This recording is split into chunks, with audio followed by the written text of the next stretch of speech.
as he may have turned it around. Paze and Lazyfield fighting here. Paze feeling pretty good about that one. And now the curtains are being called. In goes Carrier, and down goes the Ezreal. And Carrier just hanging out underneath this turret, living his best life, as it turns out. Well, they're back at it again. Let's see how their balance is as we get under the rift for game number 1. Let's go, guys. Game 1. T1. Please win this game, bro. Come on. The last time I watched it, game 3, no one knew what to call KRX in that fan chant, and I like it. It was just chaos. There's the hook shot. Does manage to find the stun onto Lazyfield, but immediately they look for Andil, who has to flash. Yeah, does not want to get egged right there. There is no way out, so a good flash there. Even though he had his passive, it was not going to do him a whole lot of good. And they may just go for a second setup here with the wave crashing. Andil is super low. Even just getting the egg would be massive. As Paze got his 4th shot. Yep, they're looking for the angle here. As there it is. Faker now making his way down as well as the Destiny Gate does come on through. The egg lasted about 0.2 of a second, and they just dropped the turret aggro so comfortably. And Willer got a kill, but will lose Dragon, as we'll watch this again. Andil, watch this egg. You mentioned he dies basically instantly. Paze is holding his shot, holding his shot, holding his shot. Bam. Goodbye. That was crazy. It was. And the turret really wasn't interested in killing T1 players that dive as well. Really beautifully juggled by T1. So Mountain Dragon does go over to KRX. That is a good thing, as Faker is a little susceptible to the Anivia. And Carrier is looking for the flash stun, does not get it. Still, Andil is looking a little worse for wear. Willer will turn up though.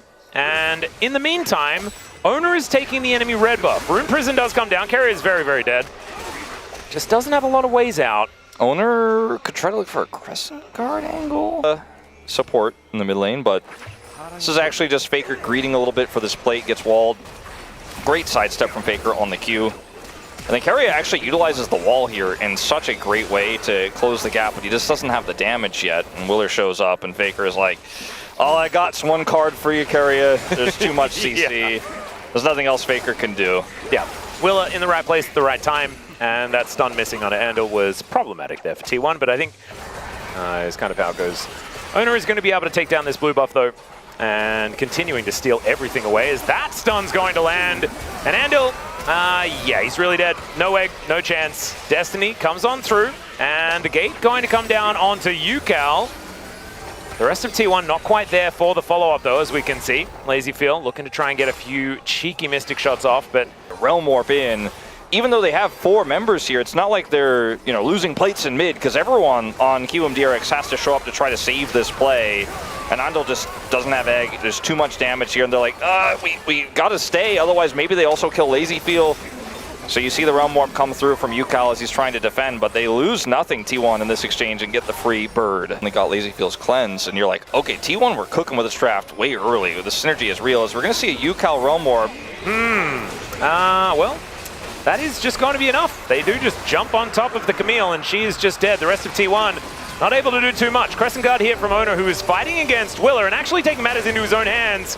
That is a Chem Soul, which is a little unfortunate, as Paze is in a really weird spot. Not entirely sure what he's trying to do there as Faker. He's going to have to flash out, but in goes Owner. I don't know about that. As all right, Doran is going to come on through to try and save the day. Faker's like, well, now it's my turn, as he finds the gold card. And Yukal is on the wrong side of the map. Doran makes sure that his death is swift as he flashes in for the kill. And it's a 5-4 kill score, so if you're a T1 fan, you're like, T1 Circus, because this is what we're talking about when we talk about T1 kind of walking the fine line, pushing the boundaries of what's possible. Carrier sacrifices himself here, right, so they can get the dragon. And for a lot of teams, it's like, okay, is this salvageable? Sorry, Owner, you're dead. We'll probably just leave. Baker and crew are like, hold on, let's play this. Watch Paze try to make an insane outplay here, by the way, trying to get on top of Willer. Messes it up. Willer gets away with his flash. It's actually really clean from Willer. He's super low. And then Owner's like, you know what? I've watched a few Kanavi VODs. I think I can pull this off. They get a lot of flashes. And then, like, he survives for so long. Doran gets the snipe with the equalizer, and Faker's like, I still have ult. And Doran just shows up to collect monies. I mean, yeah. Rumble's just printing money, I swear, every single game. They're now going to turn this into, okay, they also walked away, and we have Prio on Herald. Carrier has flash and ult, and there's no Ezreal for him to ult yet, but he could be equalizes in up someone in else. 3 seconds. I think T1 are ready to go. Rich going to need to do some work here, as there's the Flash Hextech ultimatum to come through from Carrier. The equalizer does go down. They will lose the Camille, but what more can they gain from the situation? The answer is nothing, as it turns out. Some wildcards do fly on through, as Andel's taking so much damage. I think does have his egg back and available again, but there it goes. Down once more as Rich flashes forward. I don't know about that one though. He's just going to go down. Still, Owner is able to take down the Rift Herald. Not entirely sure how that even happened. As Owner flashes on in, but didn't have the ulti available. Does use it there. Comet kills another person here today. And Pays is at full health, just shooting where he can. Yeah, Lehen's right now was like, I feel you. Yep. He flashed it, but you know, he died to the Jhin afterwards. The Jhin in this game not at securing the kill. The Comet actually doing the work. Comet value, man. This setup here initially looks like it's going to be abysmal for T1 because they didn't do enough damage to the carries. LazyFeel and UCal are untouched by the equalizer. Willer gets away, and it's like, uh-oh, can T1 fight their way out of this? They're trying to hold aggro on this Herald. And then actually, I think QM do a disservice here by holding the Herald. And then Rich goes in for no reason. Like, frankly, I don't think there was any follow-up here. They could have just kited back with the Ezreal, and then the Herald goes over to Owner, then for a second time, Blast Cone engages, and it's Chemtech Soul, so he gets to go really far. I was trying to work out what he was doing there. I think he thought that he still had ult, or he had ult back up. Not healthy really either, as Pays, by the way, is also printing money. He's got some Swifties, as Faker is going to turn up right on top of the bird, and she will be absolutely destroyed. Rich teleporting in, but may regret it. True Shot Barrage, though, is going to dissuade them from hanging around in the area, as he may have turned it around. Pays and LazyFeel fighting here. Pays feeling pretty good about that one. And now the curtains are being called. In goes Carrier, and down goes the Ezreal. And Carrier just hanging out underneath this turret, living his best life, as it turns out. Willer is going to be the one to collect that kill. Faker takes down a turret. So we'll watch it again. He does end up using the wall here, but gets on top of the turret and then says, "Get away, Olivia! Stop annoying me while I'm killing the Ezreal." And he gets the and then the Jarvan gets the kill and not the Ezreal. Okay. What happened here, I wonder? Good flag and drag, but that is the flash. Wind becomes lightning. Willa knows that he's dead, wants to try and save his mid laner, and will be able to do that by buying a little bit of time. Equalizer, so he's not a massive amount of value. Okay, let's have a look at what happened here. Okay, so Doran is Realm Warped on. He drops Equalizer. Willer loses most of his health. And then they have to leave. Faker. Because of Destiny. It was their destiny to die here. Yeah. And Doran remains deathless. Kind of insane. It doesn't necessarily mean anything. He's just going to walk up and take the enemy Krugs. He seems to like killing Andil this game. Yeah, Andil has been doing a bit of dying as Realm Warp is going to come on forward. They're looking for Pays, who flashes away. And there is the Destiny. Carrier is going to sacrifice himself for the good of his AD carry as Willa goes in and still going to be able to get the knock-up onto Pays. Meanwhile, the fight erupts elsewhere as Doran goes in, goes gold, and Flamethrower gets the rest of the work done as Faker finds enough cards to throw into this Ezreal to take him down. And yes, Pays is going to die, but I think in exchange, they will probably kill everyone if they decide to stick around. And it looks like wisely, KRX are going to back away. At least the two that are left alive. They almost have enough damage here. And actually, they're going to send the Rumble home. He doesn't have TP. I don't know about this I think T1. If Rumble this is a real T1 Baron. Yeah, if Doran was... Yeah, he is going to go back and see what he can do. Owner is alive and very fed. He is a very scary boy right now. But okay, this is crazy. This is too much for me. This is not what you should do. It's not safe. It's not safe. Do not do this at home. As Carrier is going to make his way in, looks to try and dissuade Andal from being here. They both just blast cone to Narnia. There's the steal that was obviously going to happen. And T1 will now just back away. So they let's 50. Yeah, well, I mean, we can look back at this, but first... It just didn't have to be. Watch Pays just be like, nope.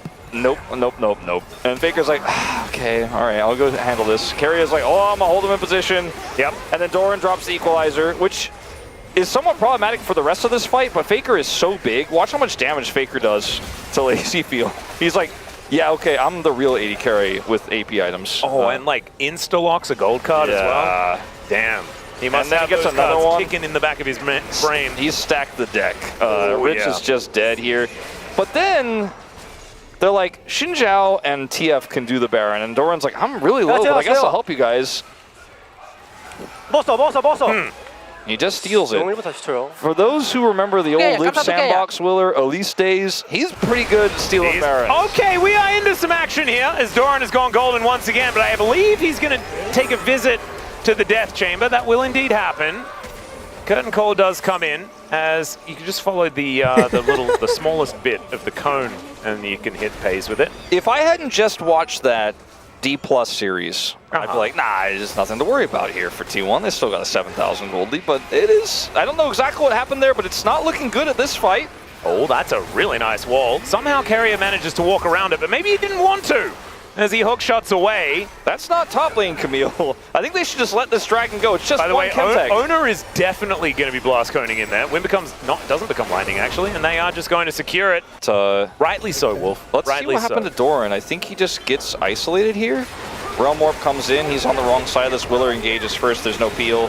Faker has his gold card out, but he's too far away. Doran buys time, but just dies. And then from here on out, you know, the Jhin ultimate is also down. The effective damage is all onto Rich, and the carries are still alive. So T1, KRX should just be able to break this mid turret. I just don't think there's any defending it. Yeah, Owner is actually going to go in, but Willer is going to say thank you for the engage. There's not going to take the bait. from Andal as well. As Pays has moved in, I'm not sure about that Realm Warp. What that was in the world? That is so weird. No idea. It was a lot of fun. Pays is finding some decent damage on this Jhin though as Rich. He's a paperweight and will get popped by Owner in the end. Willer just going to get melted by Doran. Doran may get melted himself, but he's got Azonias. There's the curtain call value. And he lines up the next kill at the same time. Handel's in a bunch of trouble. And yes, scrambled once again, please, sir. Down that will go. And Doran going to help with that. That would be my face. Got his eye. That was my face when I saw the Realm Warp as well, QM fans. Oh, gosh. Like, when I saw he was Realm Warping, I'm like, oh, I guess he goes straight on the turret and tries to push Pays. Nope. That's not where he... That's, like, I think that's what LazyFeel thought as well. He's like, here we go. He's like, whoa, whoa, whoa, where am I? Yeah, I was a bit confused also. He met Aslan on the other side. Oh, dear. Well, they're going to go in. They grab the knock up there onto the Rise. And that is going to complete the ace. T1, the circus will take a brief interval before it does come back once again.